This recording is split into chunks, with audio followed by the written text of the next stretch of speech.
Imran Anwar. He's going to talk about the digital nexus, how data convergence is changing the future.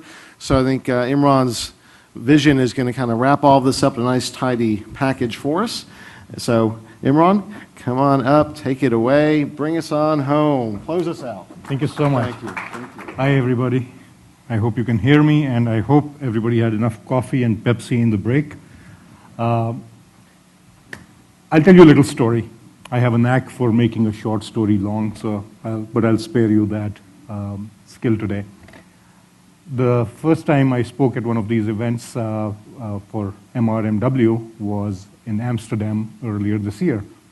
And that day I had flown in on a red eye from Florida to Washington to New York to Amsterdam to get to the event. And I don't know what I said that day because I was completely zoned out, so it must have been something interesting, or I must have made something up on the fly. So I was asked to come again today. And today I had to take a red eye, and again, because of weather, had to go all around the country to get here. So if I say something that's really smart, think it's coming from a futurist visionary. If it's something really dumb, I've been up all night, I didn't have breakfast, I didn't have lunch, I have a good excuse. So anyway,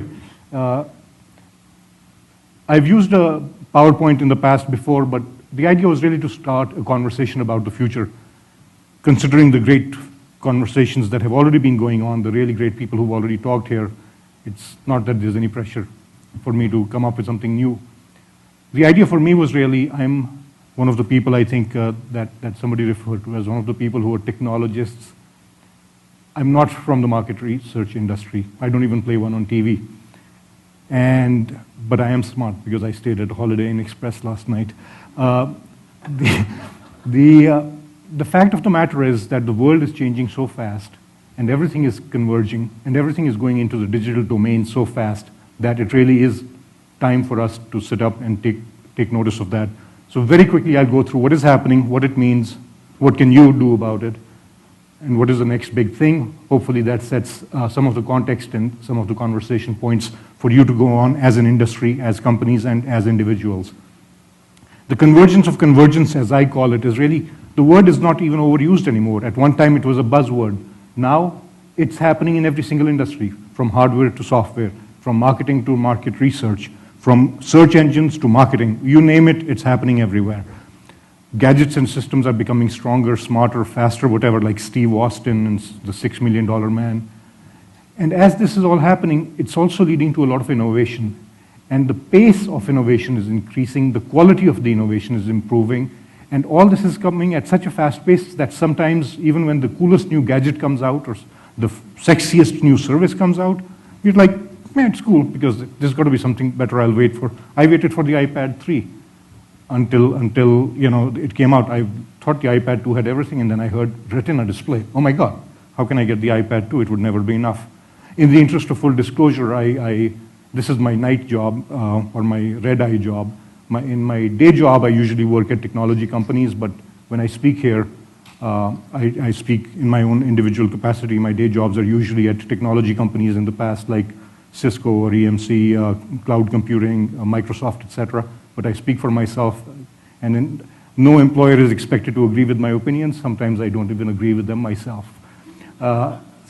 So the idea is that when some of these things happen, the effects ripple through, not just an industry. Gorilla Glass was an example. When the iPhone came out, it literally changed the world, where now Microsoft has Windows Phone, the BlackBerry people are changing their game, etc. But those ripple effects are actually going through the whole world. And I won't even try to say it, but let me try anyway. The mobilization of globalization and globalization of mobilization is happening. And try saying that 5 or 6 times with my accent. But what is happening is that it's happening not just to the devices, but even to the people. People have become more mobile, not only the devices. There's more transportation available. I met somebody from China in Berlin, of all places, after that conference. And she told me when she was born, they only had bicycles, and she was 29 years old. So when she was born, there were only bicycles. Now she cannot cross the street because there's traffic jams. But that also means mobility. And as that mobility is happening, as people are moving, the mobility is also moving upstream in the societal structure. People in Pakistan who could not afford a bicycle at one time now have motorbikes, they have cars, and some of them drive cars like they're driving bicycles. That's a whole different topic. So anyway, as this trickle-down effect is coming down, the price of goods, price of technology is dropping so fast that the democratization of what at one time when I bought my computer, I was like, everybody was talking about me being the first guy literally in town to have a computer, and then I met a neighbor of mine who actually had even bought a hard disk, a 10 megabyte hard disk, and believe me, hard disk envy is really hard to overcome. But today, when I go to Pakistan, our chef has 2 telephones. He has 2 smartphones. He cannot write or read English or Urdu, the language of Pakistan, but he has 2 smartphones. And I asked him why. He said because the camera on one was better and the colors of the body of the other were better. This is the chef. And this is happening all around the world. So when this is all happening, this is also setting up a culture of sharing, because these people cannot really go browsing. He's not going to go, sit through my.yahoo.com or Bing or Google, but he can take a picture and send it to 3 or 4 people.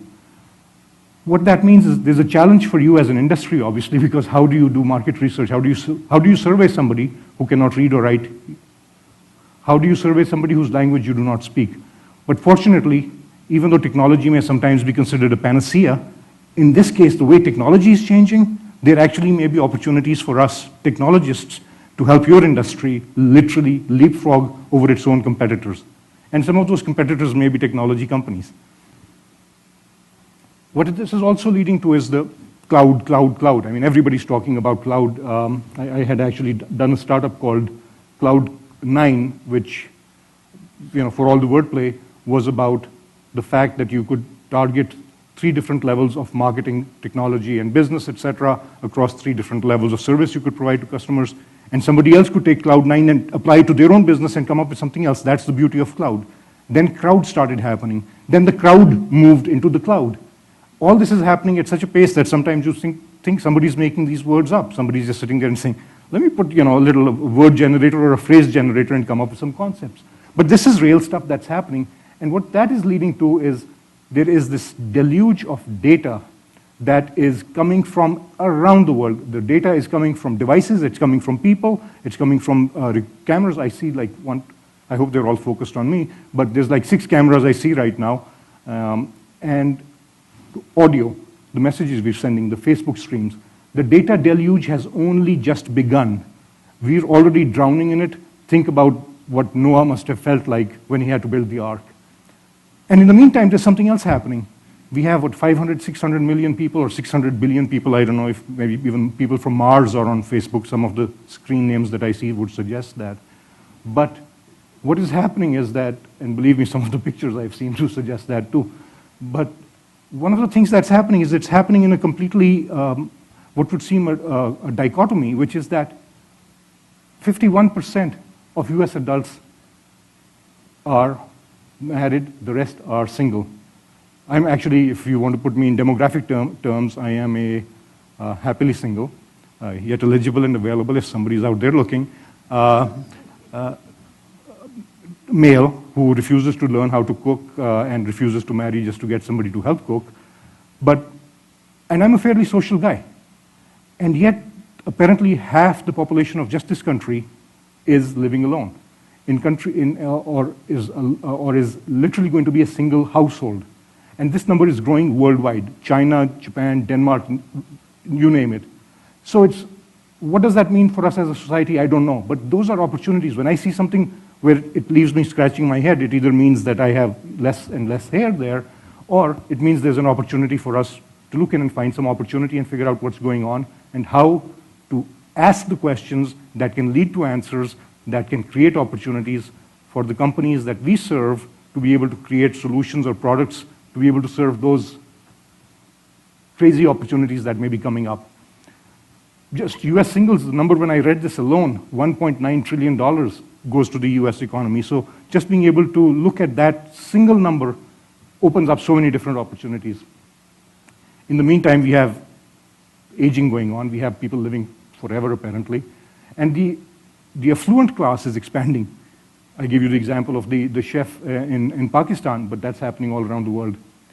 And all these people are sharing. So what does it all mean? Besides the deluge of data that we talked about, the big volumes, much smarter people than me have already talked about it, what I'm really asking is, don't even think about the structured or unstructured data. I think somebody spoke about how they can handle structured data. Stop even thinking in terms of structured, unstructured. The tools are automatically maturing because innovation is happening on that side too. The techies are hard at work trying to make it irrelevant whether something is structured or unstructured. They'll figure out a way for you to be able to slice it, dice it, whatever other things you can do with a chef's knife. But you need to come up with ways right now of what you will do when those tools are available. And those tools are literally, some of them are coming online, some are in beta, and some are still being imagined by people. But start thinking in terms of what would I do if I had all the technology in the world available to solve my problems. And anybody who's not thinking about big data, more than buzzwords, putting it, a very experienced speaker was up here talking about how they can do big data. I've seen some mention of big data in companies' marketing literature, but you can tell from the context that it's written in. Somebody simply said, get me the writing marketing brochures for dummies with all the buzzwords thrown in for dummies. Long name, but you get the idea. So that's the challenge. Think about big data because it's here. Think about the tools that are coming. Figure out what you're going to do with it, because if you don't, somebody else will. Crowd is in the cloud. We've talked about the nations. Groups are getting involved. People are getting involved, and individuals are becoming much more empowered. Part of that problem is then that they're asking for things for free. If you're a newspaper, you already know what that means. And it's happening in every business. And one of the biggest problems that we face is that everything that you and I make or sell that basically helps pay our bills is literally about to be given away for free, is given away as a teaser for free by somebody else, and that really is putting a lot of us at risk. On top of that now, there's a new, I just read an article in, I think it was the New York Times or someplace else, there's this new flood of sharing coming up where people have started sharing things. Previously, you bought a car, it was your car. Maybe you shared it with some family members. Now people are sharing apartments, sharing cars, sharing bicycles, sharing electronic gadgets, etc. And as that happens, people are also starting to share services. Newspapers are a good example, but what about market research? What's stopping one of your clients from doing a project with somebody else and say, you know what, I'll foot the bill for this and you can share blah, blah, blah with me. Again, that impacts us as an industry. That's one of the things to be on the lookout for. So expect clever innovators to create twists on this freemium model that seems to be killing everybody.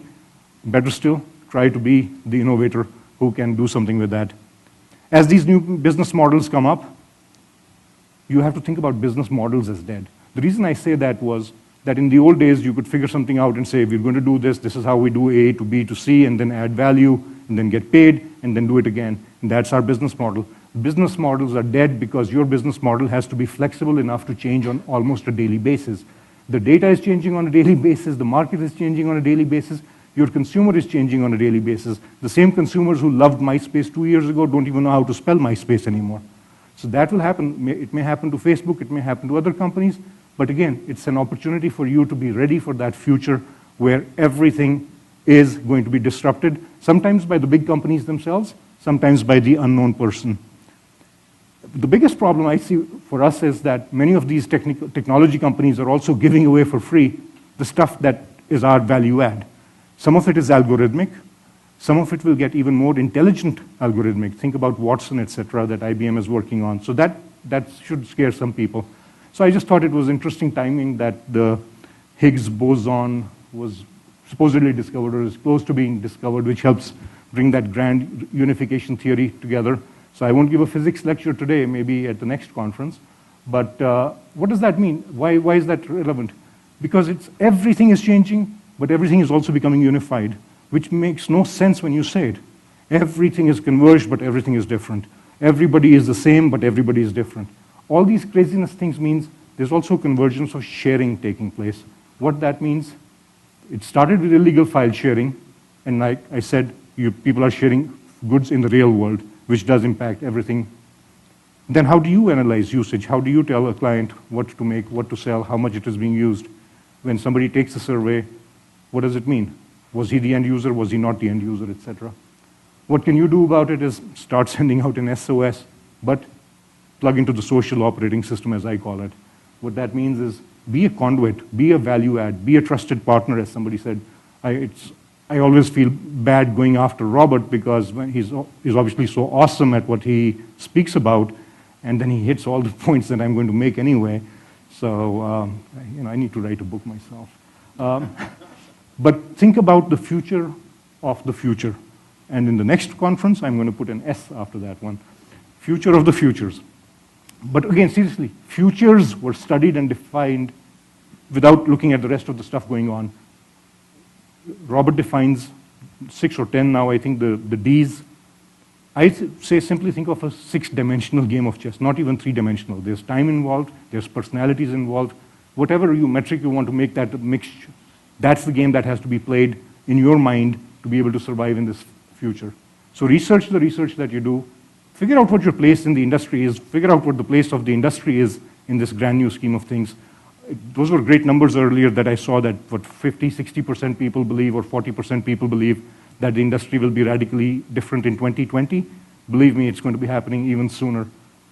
Are you positioned to use big data? Figure out how. Figure out what you can do with it. Understand and tap into this universe of what I like to call a mini-verses. I'm a universe unto myself, at least in my own mind. I'm also a legend in my own mind, but we won't go there.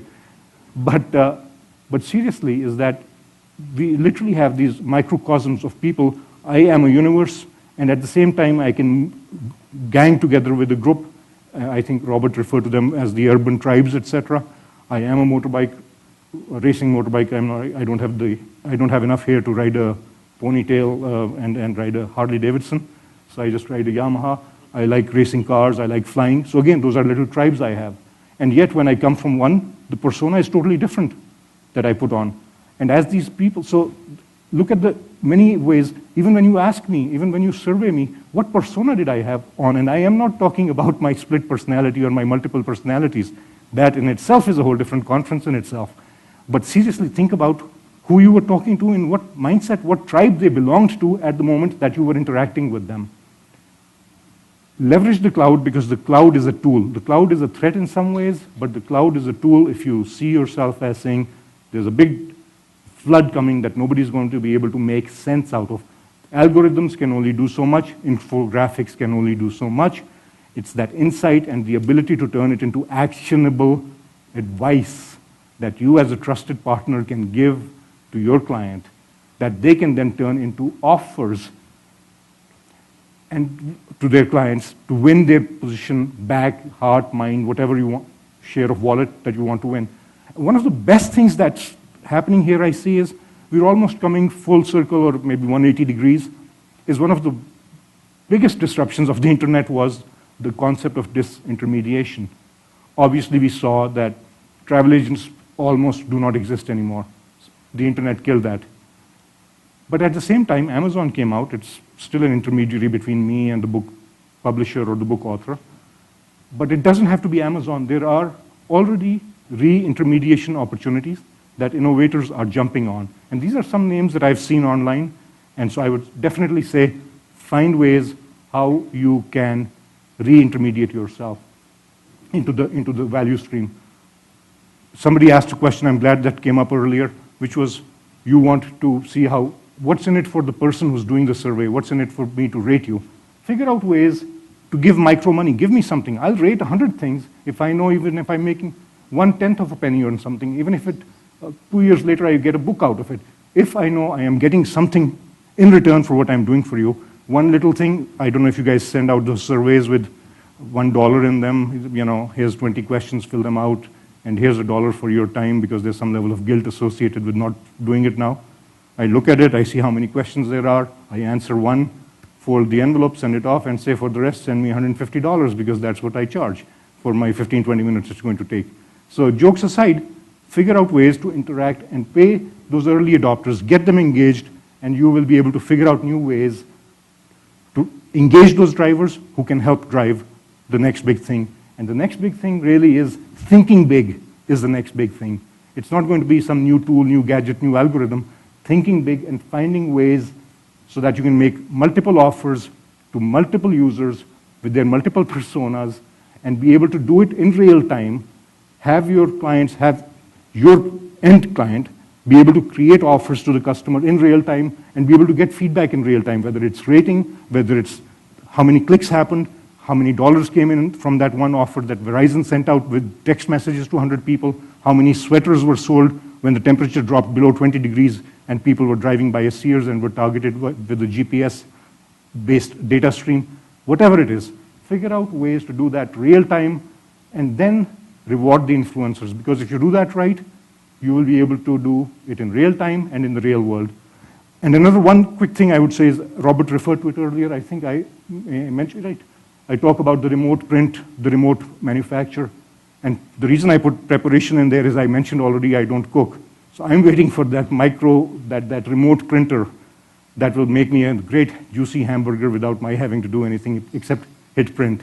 So until that happens though, think about that, because literally the products and services that are offered by us, even in the real world, can now be offered remotely. Another question that came up was about facial recognition, etc.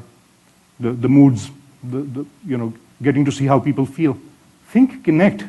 I mean, it's one of the coolest technologies. I just got the Xbox myself, and I was shocked at the ability of it to sense that. And you can actually see the expressions on there. I won't share the videos of me jumping, trying to play soccer there, but as I was looking at it, Microsoft had just released a Kinect for PC kit for developers. And I'm thinking, isn't that a great tool to be able to use in a third world country where nobody speaks English or nobody reads? And you can put Coca-Cola and Pepsi-Cola in front of a kiosk and let the person go like this or like this and pick whatever they like. And put a picture of 5 rupees or $10 or whatever the currency is, what their price points are. Boom, boom, boom. And the smile tells you where they stand. Come up with solutions like that because the technologies are available. And think of the ability to do market research with no geography barriers, no language barriers, and no technology barriers. Erase those boundaries. Boundaries are dead. And tell clients what they need to be thinking for the future. Don't answer what they asked. Tell them what they should be thinking, what they should be asking. The next big thing is to be able to do that to every individual on the planet, whether we give them one single number, one single rating or not. But at the same time, figure out ways to reward people, either with micropayments, either with gamification, either with little M&Ms. That works for me. I'm giving this speech only for this because I didn't have lunch or dinner yet, so I picked this up outside. That's my million pieces of gold. I thank you for your time, and I'll take any questions that you may have.